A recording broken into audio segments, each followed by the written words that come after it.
বিশ্বনবীর মেয়ের জামাতা আলী রাদিয়াল্লাহু তাআলা আনহু মদ খায়া নামাজে দাঁড়াইছে।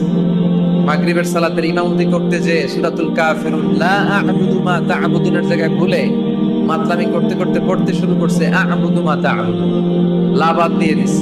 লা আ'বুদু মা তা'বুদুনের অর্থ হলো, ও কাফির মুশরিকরা, তোমরা যেই মূর্তির পূজা করো আমরা ওইটার পূজা করি না। কিন্তু উনি যেটা পড়ছে আ'বুদু মা তা'বুদুন, এর অর্থ হয়ে গেছে তোমরা যেটার পূজা করো আমরা ওইটার পূজা করি। সবাই যে বিশ্বনবীরে বললেন, দেখেন আপনার মেয়ের জামাই করছে কি। বিশ্বনবীর কাছে তখনই আয়াত চলে আসলো, লা তাকরাবুস সালাত ওয়া আনতুম সুকারা, খবরদার মদ খাইও, তবে নামাজে যাওয়ার আগে খাইও না। সাহাবারা সারাদিন মদ খায় কিন্তু 5 ওয়াক্ত নামাজের আগে খায় না। 5টার সময় তারা মদ খাওয়া বন্ধ করে দেয়।